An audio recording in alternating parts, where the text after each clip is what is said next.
Welcome to Brainish English Stories.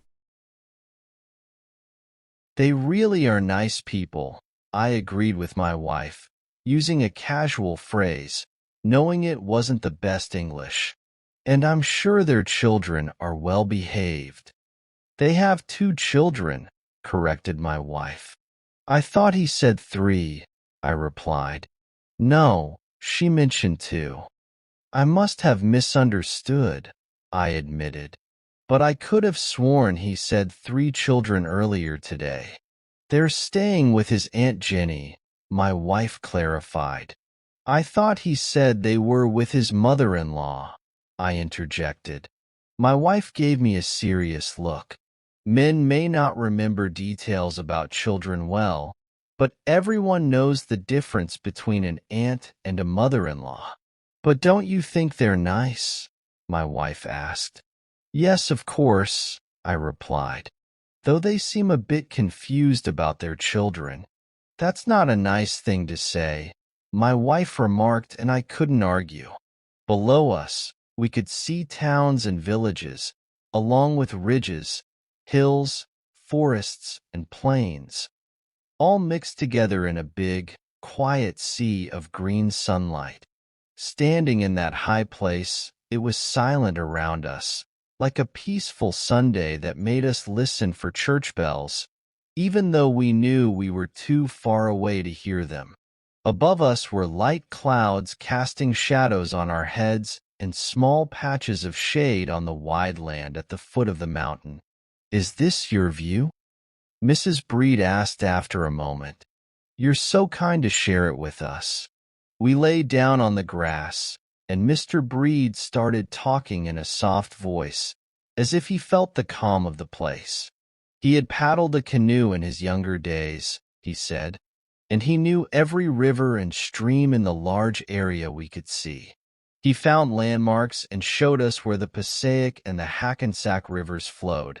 Even though we couldn't see them, they were hidden behind big ridges that looked like waves of green to us.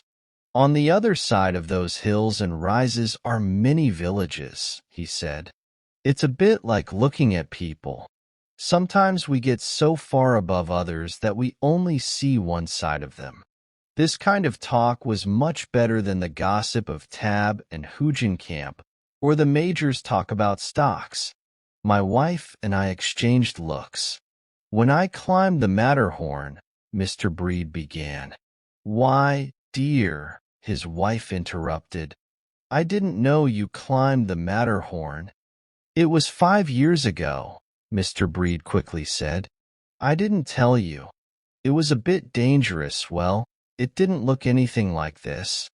A cloud passed overhead, making a big shadow on the field where we were lying. The shadow moved over the top of the mountain and then appeared far below us as a small dark spot, moving eastward over the golden green.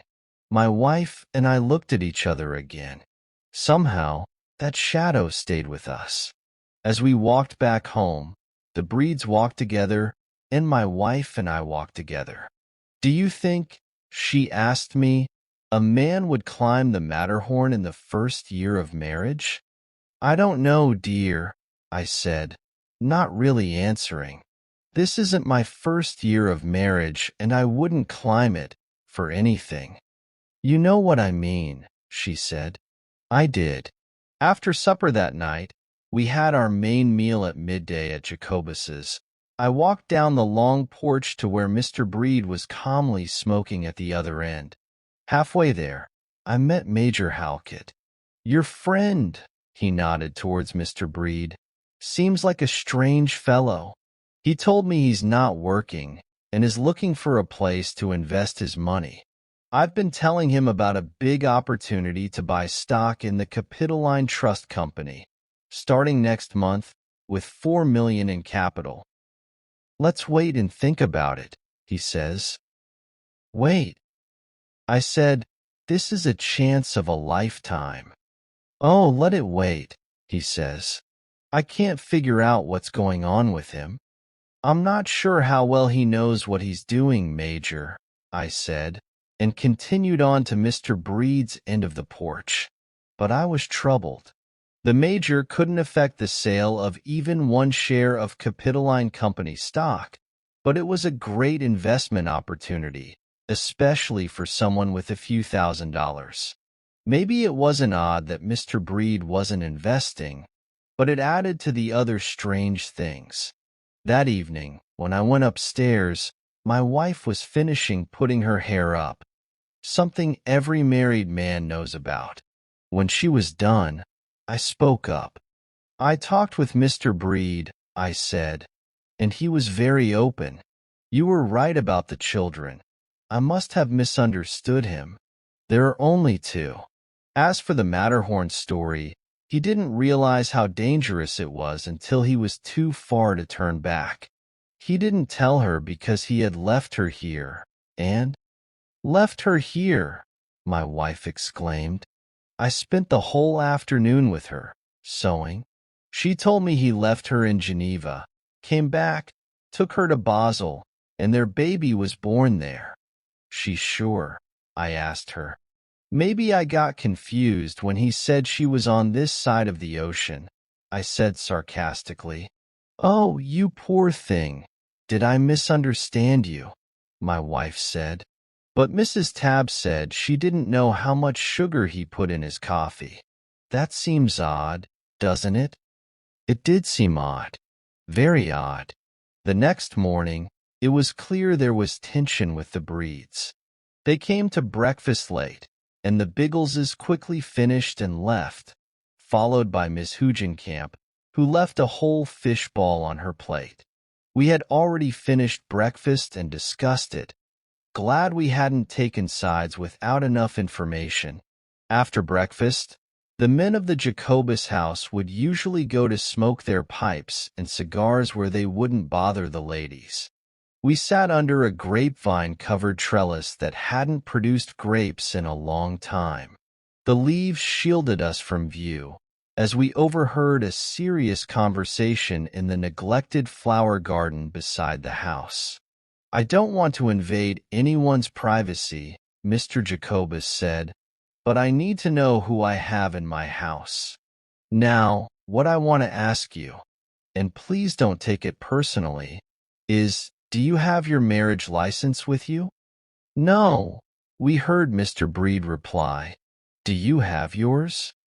I think it was a random question, but it revealed a lot. The major, he was a widower, Mr. Biggle, and I exchanged looks. Mr. Jacobus, on the other side of the grapevine, looked uncertain, silent like us. "Where is your marriage license, reader? Do you know?" For men, not counting Mr. Breed, stood or sat on one side or the other of that grapevine, and not one of us knew where his marriage license was. Each of us had one.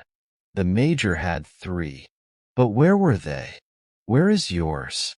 In your best man's pocket? In a desk drawer? Or washed to a pulp in his white waistcoat, if white waistcoats are in fashion, washed out of existence? Do you know where it is? Unless you are one of those people who frame that interesting document and hang it on your living room wall? After an awful silence that seemed like 5 minutes, but was probably 30 seconds, Mr. Breed spoke up. "Mr. Jacobus, could you prepare your bill now and let me pay it? I'll be leaving on the 6 o'clock train. Also, please send the wagon for my luggage." "I didn't say I wanted you to leave," Mr. Jacobus started to say, but Mr. Breed cut him off. "Bring me your bill." "But," Mr. Jacobus protested, "if you're not, bring me your bill." Mr. Breed insisted. My wife and I went for our morning walk. But when we looked at our view, it felt like we could only see those hidden villages Mr. Breed had told us about, the other side of the hills and ridges that we couldn't see from lofty heights or from our own high opinions of ourselves. We meant to stay out until the Breeds had left, but we returned just in time to see Pete, Jacobus's helper, loading the Breed's luggage onto Jacobus's wagon. As we stepped onto the porch, Mrs. Breed came down, leaning on Mr. Breed's arm as if she were sick, and it was clear she had been crying. There were dark circles around her pretty black eyes. My wife took a step towards her. "Look at that dress, dear," she whispered. She never thought anything like this would happen when she put that on. It was a pretty, delicate dress with narrow stripes. Her hat matched, trimmed with the same maroon and white stripes, and she held a parasol that matched too. "She's worn a new dress twice a day," my wife said. "But that's the prettiest yet. Oh, somehow, I'm really sorry they're leaving." But they were leaving. They walked towards the steps. Mrs. Breed glanced at my wife, and my wife moved towards her.